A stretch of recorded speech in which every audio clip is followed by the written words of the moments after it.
एक बार फिर से स्वागत है आप सभी लोगों का Pahalwan Gurudin group of college के यूट्यूब चैनल पर। मेरा नाम है जुनैद रज़ा, खेल प्रभारी Pahalwan Gurudin group of college Panari Lalitpur. आज मैं फिर से आप सभी लोगों के लिए लेकर आया हूँ स्पोर्ट्स जीके की बहुत ज़्यादा इम्पोर्टेंट सीरीज़, जो कि आपको उपयोगी होगी फ़िज़िकल एजुकेशन के किसी भी स्टेट या विभाग के फ़िज़िकल एजुकेशन की एग्ज़ाम के लिए। साथ ही साथ ये वीडियो उन लोगों के लिए भी उपयोगी है जो बच्चे गवर्नमेंट जॉब की प्रिपरेशन कर रहे हों, चाहे वो किसी भी विभाग की हो। अगर उसमें जीएस पोर्शन आता है तो जीएस पोर्शन के अंतर्गत एक छोटा सा टॉपिक होता है स्पोर्ट्स यानी कि खेल, जिससे 2 से 3 क्वेश्चन लगभग हर एग्ज़ाम में पूछे जाते रहते हैं। तो आइए शुरू करते हैं आज की इस वीडियो को। आज की इस वीडियो का पहला क्वेश्चन है, बास्केटबॉल की गेंद गेंद का अधिकतम भार होता है, यानी मैक्सिमम वेट क्या होना चाहिए, ये हमसे पूछा गया है। ऑप्शन देख लेते हैं। पहला ऑप्शन है ऑप्शन नंबर ए 450 ग्राम, दूसरा ऑप्शन ऑप्शन नंबर बी 550 ग्राम, ऑप्शन नंबर सी 650 ग्राम, ऑप्शन नंबर डी 750 ग्राम। और इसका जो सही आंसर है वो है ऑप्शन नंबर सी, यानी कि 650 ग्राम जो है बास्केटबॉल का मैक्सिमम वेट होना चाहिए। अगला क्वेश्चन शो हो रहा होगा आप लोगों की मोबाइल स्क्रीन पर, देख लेते हैं। खो खो मैच की व्यवस्था के लिए एम्पायर होने चाहिए, यानी खो खो जो मैच खिलवाया जाता है उसमें कितने एम्पायर होते हैं जो डिसीज़न देते हैं। तो ऑप्शन देख लेते हैं। ऑप्शन नंबर ए है 1, ऑप्शन नंबर बी है 2, ऑप्शन नंबर सी है 3, ऑप्शन नंबर डी है 4। और इसका जो सही आंसर है वो है ऑप्शन नंबर बी, यानी खो खो मैच की जो व्यवस्था के लिए एम्पायर की संख्या होनी चाहिए वो 2 होनी चाहिए। आगे चलते हैं हमारे नेक्स्ट वीडियो में। नेक्स्ट क्वेश्चन की तरफ। नेक्स्ट क्वेश्चन हमारा है, भारतीय प्राचीन काल की शारीरिक शिक्षा कितने युगों में विभक्त थी। ठीक है, तो 4 ऑप्शन है। पहला ऑप्शन है 2, दूसरा ऑप्शन है 3, तीसरा ऑप्शन है 4 और चौथा ऑप्शन है 5। और इसका जो सही आंसर है वो है ऑप्शन नंबर ए, यानी कि भारतीय प्राचीन काल की शारीरिक शिक्षा जो है वो 2 युगों में विभक्त थी। नेक्स्ट क्वेश्चन की तरफ हम लोग चलते हैं। नेक्स्ट क्वेश्चन है, राष्ट्रीय कबड्डी फेडरेशन की स्थापना कब हुई। 4 ऑप्शन है। पहला ऑप्शन है 1950 ईस्वी में, दूसरा ऑप्शन है 1951 ईस्वी में, तीसरा ऑप्शन है 1952 ईस्वी में और चौथा ऑप्शन है 1953 ईस्वी में। और इसका जो सही आंसर है वो है ऑप्शन नंबर सी, यानी कि राष्ट्रीय कबड्डी फेडरेशन की स्थापना सन 1952 ईस्वी में हुई थी।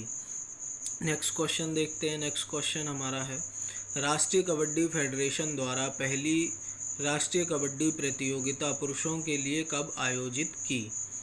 तो 4 ऑप्शन है। पहला ऑप्शन है सन 1952 ईस्वी में, और दूसरा है सन 1954 ईस्वी में, तीसरा है सन 1955 ईस्वी में और चौथा है सन 1956 ईस्वी में। और इसका जो सही आंसर है वो है ऑप्शन नंबर ए, यानी कि 1952 ईस्वी में, यानी कि जब जो है राष्ट्रीय कबड्डी फेडरेशन की स्थापना हुई उसी साल जो है राष्ट्रीय कबड्डी फेडरेशन द्वारा पहली राष्ट्रीय कबड्डी प्रतियोगिता का आयोजन कराया गया था। नेक्स्ट क्वेश्चन की तरफ हम लोग चलते हैं। नेक्स्ट क्वेश्चन है, राष्ट्रीय कबड्डी प्रतियोगिताओं में महिलाओं को कब सम्मिलित किया गया। 4 ऑप्शन है। पहला ऑप्शन है वर्ष 1951 में, दूसरा वर्ष 1953 में, तीसरा वर्ष 1954 में और चौथा वर्ष 1955 में। और इसका जो सही आंसर है वो है ऑप्शन नंबर डी, यानी कि वर्ष 1955 में राष्ट्रीय कबड्डी प्रतियोगिता में महिलाओं को शामिल कर लिया गया था।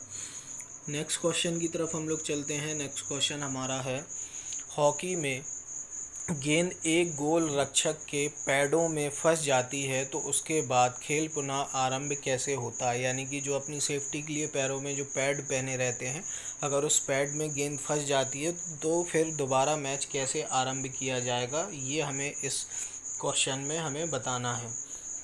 तो पहला ऑप्शन है बुली द्वारा, दूसरा ऑप्शन है सेंटर हिट द्वारा, तीसरा ऑप्शन है गोल से हिट द्वारा और तीसरा ऑप्शन है टॉस द्वारा।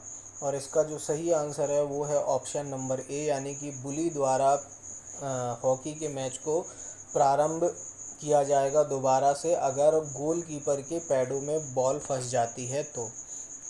नेक्स्ट क्वेश्चन की तरफ हम लोग चलते हैं। नेक्स्ट क्वेश्चन हमारा है ट्रिपल जंप प्रतियोगिता में टाई को ब्रेक करने के लिए, और 4 ऑप्शन है, मतलब अगर 2 खिलाड़ियों ने समान दूरी की जंप अगर लगाई है तो वो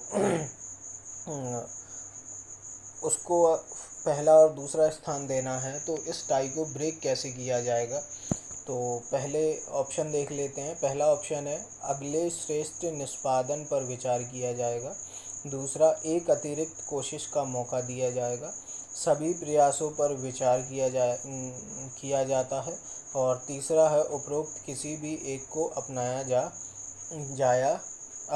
जाता है। और इसका जो सही आंसर है वो है ऑप्शन नंबर ए, यानी कि अगले श्रेष्ठ निष्पादन पर विचार किया जाएगा, यानी कि उन्हें और मौके दिए जाएंगे और उसमें से जो श्रेष्ठ होगा उस पर विचार किया जाएगा। नेक्स्ट क्वेश्चन की तरफ हम लोग चलते हैं। नेक्स्ट क्वेश्चन हमारा है इंट्रामूलर प्रतियोगिता से आप क्या समझते हैं। 4 ऑप्शन है इसके लिए। पहला है संस्था के भीतर आयोजित प्रतियोगिता। दूसरा, संस्था के बाहर आयोजित प्रतियोगिता। तीसरा, जिला स्तर पर आयोजित प्रतियोगिता। और चौथा, राष्ट्रीय स्तर पर आयोजित प्रतियोगिता। और इसका जो सही ऑप्शन है वो है ऑप्शन नंबर ए, यानी संस्था के भीतर आयोजित प्रतियोगिता, यानी कि किसी भी एक इंस्टीट्यूशन या कॉलेज या स्कूल के अंतर्गत उन्हीं के विद्यार्थियों के लिए जो प्रतियोगिता होती है उसको इंट्रामुरल प्रतियोगिता कहते हैं। नेक्स्ट क्वेश्चन की तरफ हम लोग चलते हैं।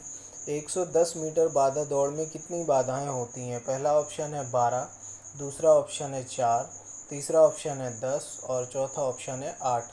और इसका जो सही आंसर है ऑप्शन नंबर सी, यानी कि 10 बाधाएं होती हैं। नेक्स्ट क्वेश्चन की तरफ हम लोग बढ़ते हैं। एथलेटिक मीट का फील्ड इवेंट क्या है। फील्ड इवेंट इनमें से बताना है तो ऑप्शन देख लेते हैं। पहला है 100 मीटर दौड़, दूसरा है लंबी कूद, तीसरा है बाधा दौड़, चौथा है रिले रेस। तो इसका जो सही आंसर है वो है ऑप्शन नंबर बी, यानी कि लंबी कूद। और बाकी के ये जो 3 ऑप्शन है जैसे कि 100 मीटर दौड़, बाधा दौड़ या रिले रेस, ये ट्रैक इवेंट है। याद रखिएगा, एथलेटिक्स में 2 तरह के इवेंट होते हैं, एक फील्ड इवेंट होता है और एक ट्रैक इवेंट। ट्रैक इवेंट में 100 मीटर से लेके आपके 10,000 मीटर, या अगर उसमें क्रॉस कंट्री और मैराथन होना है अगर, तो वो भी शामिल है। और फील्ड इवेंट में आपका हाई जंप, लॉन्ग जंप, ठीक है, triple jump, javelin, discuss, shot put, ये सारी चीज़ें जो है ये फील्ड इवेंट में आ जाती हैं। नेक्स्ट क्वेश्चन की तरफ हम लोग चलते हैं। नेक्स्ट क्वेश्चन है डेकाथलॉन में कितनी प्रतियोगिताएं यानी कि इवेंट्स होते हैं। तो 4 ऑप्शन है। पहला है 10, दूसरा है 7, तीसरा है 9 और चौथा है 8। और इसका जो सही आंसर है वो है ऑप्शन नंबर ए, यानी कि 10 इसमें इवेंट होते हैं। नेक्स्ट क्वेश्चन की तरफ हम लोग चलते हैं। नेक्स्ट क्वेश्चन हमारा है खेलने वाला खिलाड़ी नो बॉल पर किन निम्नलिखित परिस्थितियों में ही आउट किया जा सकता है। काफ़ी इम्पोर्टेंट क्वेश्चन है। पहला है यदि बैटिंग करने वाला गेंद को पकड़ ले, पहला ऑप्शन। दूसरा ऑप्शन है बैटिंग करने वाला खिलाड़ी जानबूझकर गेंद पर 2 बार प्रहार करे। और तीसरा ऑप्शन है क्षेत्र रक्षण में बाधा डाले। और चौथा ऑप्शन है उपरोक्त सभी परिस्थितियों में। और इसका जो सही आंसर होगा वो है ऑप्शन नंबर डी, कि सभी परिस्थितियों में उसको आउट दिया जाएगा, क्योंकि बैटिंग करने वाला ना तो गेंद को पकड़ सकता है, ना ही उसको जानबूझकर 2 बार उस पर बैट घुमा सकता है, या फिर अगर वो फील्डिंग करने में अगर जानबूझकर अगर बाधा उत्पन्न कर रहा है तब भी ऐसी स्थिति में उसको आउट दिया जाएगा। एक परिस्थिति और होती है नो बॉल में, अगर आप क्रीज से बाहर हो और स्टंप पे बॉल अगर किसी खिलाड़ी ने अगर मार दी तब भी ऐसी परिस्थितियों में आप आउट दिए जाओगे।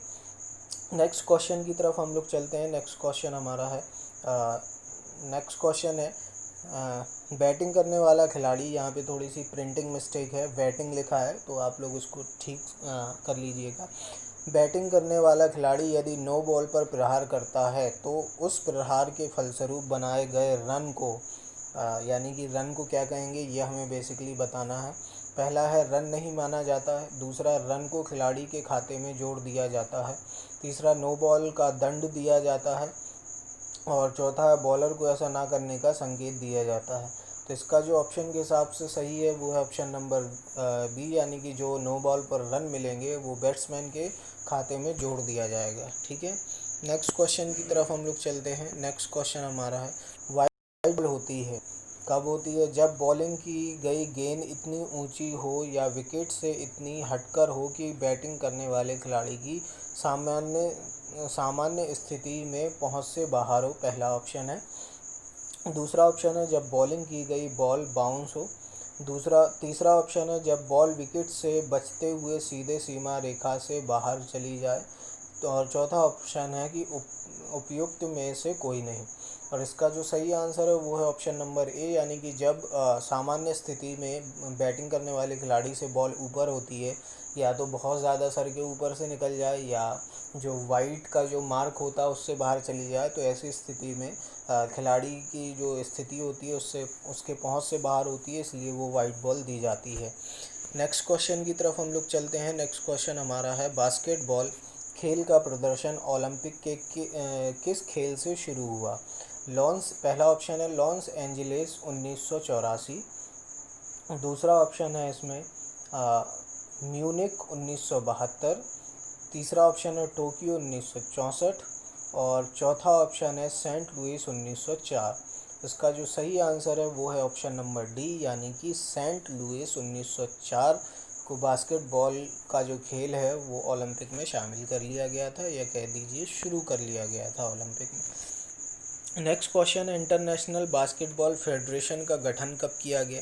तो पहला ऑप्शन है 1930 में, दूसरा ऑप्शन है 1931 में, तीसरा ऑप्शन है 1932 में, चौथा ऑप्शन है 1934 में। और इसका जो सही आंसर है वो है ऑप्शन नंबर सी, यानी कि 1932 में। नेक्स्ट क्वेश्चन की तरफ हम लोग चलते हैं। भारतीय बास्केटबॉल संघ की स्थापना कब हुई? तो देख लेते हैं। पहला ऑप्शन है 1950 में, दूसरा ऑप्शन है 1951 में, तीसरा ऑप्शन है 1952 में, चौथा ऑप्शन है 1953 में।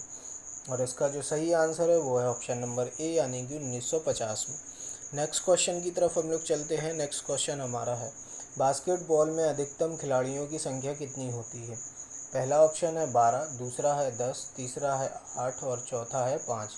देखो, अधिकतम पूछा है, इसका मतलब कि पूरी टीम की बात हो रही है, ठीक है। उसमें एक्स्ट्रा जो प्लेयर होते हैं जो मैच में नहीं खेलते लेकिन एक्स्ट्रा के रूप में बाहर बैठते हैं, तो उनको भी शामिल किया जाएगा, क्योंकि यहाँ अधिकतम खिलाड़ी पूछा गया है। तो जो पूरी टीम होती है बास्केटबॉल की वो कितने लोगों की होती है, कितने खिलाड़ियों की होती है? 12 खिलाड़ियों की होती है। नेक्स्ट क्वेश्चन की तरफ हम लोग चलते हैं। ले अप निशाना किस खेल से संबंधित है? पहला है बास्केटबॉल, दूसरा है वॉलीबॉल, तीसरा है हैंडबॉल, चौथा है फुटबॉल। और इसका जो सही आंसर है वो है ऑप्शन नंबर ए, यानी कि ले अप निशाना बास्केटबॉल खेल से संबंधित है। आई होप दोस्तों आज की ये वीडियो आपको अच्छी लगी हो। अगर वीडियो अच्छी लगी हो तो वीडियो को लाइक, कमेंट और शेयर करना ना भूलें। और जो लोग हमारे पहलवान गुरुदीन ग्रुप ऑफ कॉलेज के यूट्यूब चैनल पर पहली बार इस वीडियो को देख रहे हैं, तो हमारे पहलवान गुरुदीन ग्रुप ऑफ कॉलेज के यूट्यूब चैनल को आप सब्सक्राइब करना ना भूलें। साथ ही साथ बेल आइकन पर भी क्लिक कर दें, ताकि जो भी इस चैनल पर एजुकेशनल वीडियो अपलोड की जा रही है उसका नोटिफिकेशन आपको तुरंत मिल जाए। और अगर ये वीडियो आप हमारे पहलवान गुरुदीन ग्रुप ऑफ कॉलेज के फेसबुक पेज पर देख रहे हैं, तो हमारे पहलवान गुरुदीन ग्रुप ऑफ कॉलेज के फेसबुक पेज को लाइक करना ना भूलें। अगर कोई स्टूडेंट पहलवान गुरुदीन ग्रुप ऑफ कॉलेज में एडमिशन लेना चाहता है किसी भी डिग्री के लिए, और उसकी एडमिशन से संबंधित कोई जानकारी चाहता है या कोई समस्या है, तो आपके मोबाइल स्क्रीन पर इस वक्त जो नंबर शो हो रहा है उस पर कॉल करके या व्हाट्सएप के थ्रू आप अपनी जानकारी प्राप्त कर सकते हैं। मिलते हैं दोस्तों अगली वीडियो में। तब तक के लिए सेफ़ रहिए, खुश रहिए। Have a nice day, bye bye.